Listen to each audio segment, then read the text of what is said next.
Kicap yang saya beli ini kicap kimia ke atau kicap papayan?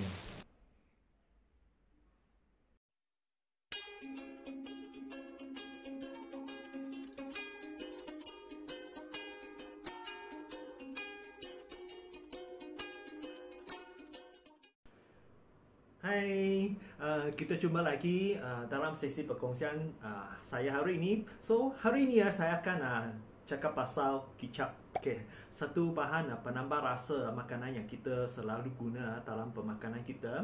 So, saya akan berkongsi pasal macam mana kicap diproses, dihasilkan dan sikit sejarah pasal kicap ini. So, sebenarnya kicap ini dia bermula di negara China pada 2500 tahun yang dulu. Okay? So, sejarahnya agak lama. So, pada masa itu orang-orang Cina dia menghasilkan kicap dengan menggunakan ikan dan juga soya untuk menghasilkan kicap ini. So, pada masa itu pun ada penganut Buddhis okay, sebab mereka tidak makan daging kan. So masa itu mereka pun ada menggunakan soya untuk menghasilkan kicap. So lepas tu kicap cara penghasilan kicap ini dia disebarkan ke negara Jepun oleh penganut Buddhis ini. Okay. So sekarang kicap merupakan satu bahan perasa yang sangat penting untuk orang Asia. Okay, lebih kurang setiap orang Asia pasti ada gunakan kicap ini dalam pemakanan kita. Kicap ini dihasilkan dengan dua cara. Okay, cara yang pertama kita panggil melalui proses penambaian yang kita panggil brewing method atau fermentation method. Cara yang kedua adalah non-brewing method atau mereka gunakan proses hydrolysis untuk menghasilkan kicap ini. So, kicap yang menggunakan cara tradisional, menggunakan cara proses penambaian, mereka menggunakan masa yang lebih lama, lebih kurang 3 hingga 12 bulan, okay, untuk mendapatkan kicap yang sedap. Okay. So, cara yang melalui proses hydrolysis adalah cara yang terkini di mana dia menggunakan cara ini boleh menghasilkan kicap dengan lebih cepat, lebih kurang dalam masa 2 atau 3 hari saja. Okay. Cara tradisional atau penambaian tradisi dia memerlukan bahan mentah seperti garam, air, biji soya dan juga gandum.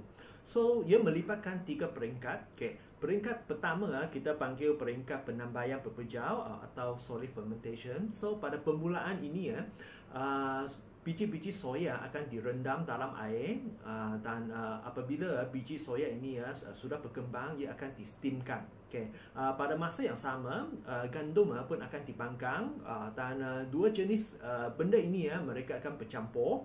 So, mereka akan meletakkan satu jenis gulat, kita panggil gulat koji dalam campuran ini. So, dalam campuran ini ia akan dibiarkan selama 3 hari untuk proses gulat koji ini untuk menguraikan protein-protein dalam campuran ini. So, selepas campuran ini koji atau gulat dalam campuran ini ia akan menghasilkan enzim, okay, dalam campuran ini dan hasilan terakhir adalah amino acid dan juga peptide yang terhasil dalam campuran ini. So, ini adalah peringkat yang pertama. Peringkat yang kedua adalah peringkat penambaian air garam. Kita panggil brine fermentation. Brine adalah air garam. Yeah. So, di mana campuran ini selepas 3 hari ia akan dicampurkan dengan air garam, dimasukkan air garam, dan pada masa yang sama ia akan menambahkan lactic acid bacteria dan juga yeast dalam campuran ini. So, campuran ini namanya ia dipanggil sebagai moromi, okay? Moromi. So, campuran ini akan dibiarkan dalam proses penambaian, okay, atau penguraian yeast selama lebih kurang 3 hingga 12 bulan. So, mereka menggunakan masa yang agak lama. Okay. Peringkat yang terakhir adalah peringkat yang ketiga, kita panggil refinement. So, peringkat ini adalah peringkat penghalusan di mana campuran moromi ini selepas 3 atau 12 bulan akan dikeluarkan dan diletak di atas satu helai kain sebagai penapis. So mereka akan dibalut dan diletak satu persatu. So tekanan akan digunakan untuk menekan semua kain ini supaya cecair akan dikeluarkan.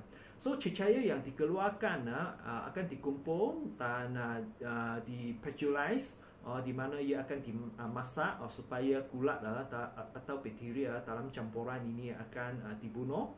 So lepas tu ia akan dipotongkan dan dijual dekat pasaran. Disebabkan permintaan terhadap produk kicap ini semakin meningkat, dan pada zaman sekarang pun ada pengiram mereka menggunakan cara yang lebih cepat untuk menghasilkan kicap.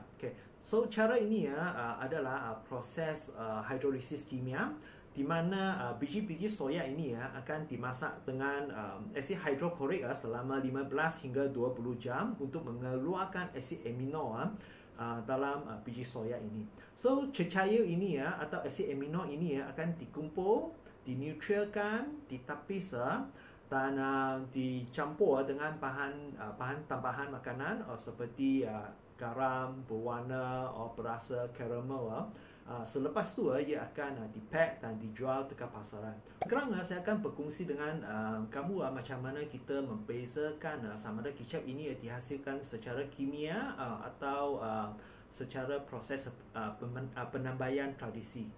So cara yang pertama kita boleh bezakan adalah melalui botolnya. So biasanya kicap tradisi ia tak ada pengawet dan ia perlu menggunakan steam atau masak atau gunakan tekanan yang tinggi untuk pasteurizekan kicap ini. So biasanya ia akan dimasuk dalam botol yang dibuat daripada gelas. So ini adalah cara yang pertama kita boleh buat pilihan. Yang kedua, biasanya kicap ini yang dibuat secara penambaian tradisional. So apabila you kacaukannya atau goncangkannya, banyak buih-buih akan terhasil, dan biasanya buih ini tidak akan hilang dengan lebih cepat. Dan cecair untuk kicap yang diproseskan secara penambaian ia lebih melekat pada dinding gelas ini. So ini kita boleh bezakan melalui buihnya. Di mana kicap yang diproses secara kimia, buihnya akan hilang dengan lebih cepat. So cara yang ketiga adalah rasanya kicap yang diproses secara penambaian. So rasanya dengan kicap yang dihasilkan dengan kimia memang ada bezanya. Rasa soyanya lebih banyak sikit. So yang keempat adalah melalui baunya.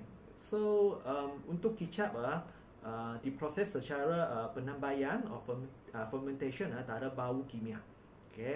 Kalau kicap dihasilkan secara kimia, ia ada bau kimia. So ini kita dapat bandingkan melalui baunya. So cara yang kelima adalah kandungan amino acid nitrogen dalam kicap ini. So saya ada pernah buat survey dekat pasaran di mana itu informasi dekat label botol kicap di Malaysia, informasinya tidak banyak. Tapi jika kita beli kicap ini dibuat daripada negara China, so biasanya mereka lebih banyak informasi.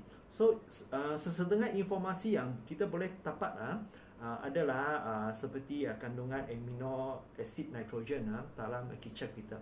So ini amino acid ini dia menentukan kualiti kicap. So sebab kicap ini satu bahan yang paling penting adalah amino acid. So kalau kamu ada membeli kicap yang original diimport daripada negara China dengan original labelnya, barangkali ini pun merupakan satu penunjuk sama ada kicap ini dihasil secara penambaian ke atau secara kimia. So yang keenam adalah harganya. Biasanya harga untuk kicap yang dihasilkan secara penambaian harganya lebih tinggi sebab dia perlukan masa yang lebih panjang untuk menghasilkan. yang terakhirnya adalah sisa. Okay. So biasanya untuk kicap yang dihasilkan secara penambaian, ia terhasilnya sisa di bawah. Di mana kicap yang dihasilkan secara kimia ia tak ada sisa. So ini adalah 7 cara kita boleh bezakan. Okey, seterusnya saya akan berkongsi sikit maklumat pasal kicap yang diimport dari negara China. Tadi saya sudah ada kongsi sebab informasi dekat label kicap yang dijual di Malaysia, informasinya tidak banyak, kebanyakannya adalah faktor-faktor nutrisi yang kita boleh nampak. So yang informasi yang lain kita tidak dapat. Tapi disebabkan China sana cara menghasilkan kicap ini mereka pun sudah ada sejarah yang sangat lama, lebih kurang 2500 tahun. So oleh itu saya rasa mereka pun ada biawayan atau standard mereka. So biasanya mereka lebih kita boleh dapat lebih banyak informasi melalui labelnya. So informasi yang boleh membantu kita kalau kamu ada membeli kicap yang diimport original, termasuk labelnya dari negara China. So barangkali informasi ini boleh membantu anda untuk buat pilihan. So informasi yang saya boleh berkongsi ada, biasanya mereka ada tertulis biawayan, dua jenis biawayan di negara China. Okay. So satu jenis biawayan kalau you nampak ia tertulis SB 10336. So ini adalah standard commercial.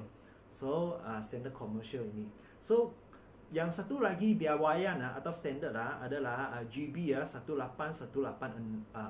So ini adalah biawayan atau standard negara. So jika kamu mau beli kicap yang diimport dari negara China, standard negara adalah lebih bagus. Okay, biasanya dia dikawal dengan lebih ketat. So kamu boleh pilih jenis ini. So yang kedua, so mereka pun ada membuat kategori untuk setiap jenis kicap. Okay, so biasanya dalam label, walaupun tak ada bahasa, you tak faham bahasa Cina, tapi biasanya kalau you nampak benda-benda ini ini pun merupakan satu penunjuk kualiti kicap ini. So biasanya mereka kategorikan kelas premium, di mana dia kandungan asid amino nitrogen adalah lebih kurang melebihi 0.8 gram per 100 ml. Okay. Kelas pertama adalah lebih kurang 0.7 gram per 100 ml. Kelas yang kedua adalah lebih kurang 0.5 per 100 ml. Dan kelas yang ketiga adalah lebih kurang 0.4 gram per 100 ml. So ini adalah kandungan asid amino dalam kicap ini dalam 100 ml. So ini akan menentukan kualiti kicap ini. So ini pun adalah satu penunjuk untuk kita buat pilihan. Okay. So seterusnya, informasi yang kita boleh dapat adalah kalau dalam bahasa Cina barangkali ini you tidak dapat nampak, kecuali mereka ada tulis dalam bahasa Inggeris lah. Sebenarnya dalam proses penambaian secara tradisional, mereka ada dua jenis proses untuk penambaian tradisi. Satu proses kita panggil proses high salt liquid stack. So di mana proses ini mereka menggunakan garam yang lebih banyak untuk menghasilkan kicap. So biasanya lebih kurang 18 hingga 20%. So biasanya mereka menggunakan proses ini untuk penambaian. Mereka menggunakan masa yang lebih lama, lebih kurang 3 hingga 12 bulan. So satu proses untuk penambaian adalah low salt sorry stack. So proses ini ia menggunakan kandungan garam yang kurang, di mana lebih kurang 13 hingga 15% saja. So proses ini dapat menghasilkan kicap dalam masa 21 hingga 30 hari. So ia adalah proses yang lebih cepat. So kalau bandingkan kualiti memang menggunakan proses yang lebih lama, yang kita panggil high salt liquid steak adalah proses yang lebih berkualiti tinggi. Okay. So ini adalah 3 penunjuk yang kita boleh gunakan untuk pembelian kicap yang diimport dari negara China, yang dengan label yang originalnya. So di Malaysia sebab informasi tidak banyak, sebab kita mempunyai sejarah untuk memproseskan kicap tidak lama. So dari label sana di pasaran pun banyak jenama mereka ada tertulis kicap mereka adalah fermentation melalui proses penambaian. So sama ada melalui proses high salt liquid steak ke atau low salt solid steak, kita pun tak tahu. So tapi saya pun ada nampak sesetengah pengilang mereka ada tertulis so kicap mereka ada melalui proses penambaian selama 120 hari. So barangkali jenama yang jenis ini yang ada tertulis berapa lama mereka melalui proses penambaian ini, barangkali ini kicap yang dihasilkan lebih berkualiti. Okey, perkongsian pasal kicap saya berkongsi sampai sini. Jika kamu rasa video saya berguna, sila like, komen dan sharekan kepada kawan-kawan. Dan jika kamu sukakan channel saya, jangan lupa tekan subscribe dan buka loceng di sebelahnya. So kita jumpa di sesi yang akan datang lagi. Bye bye.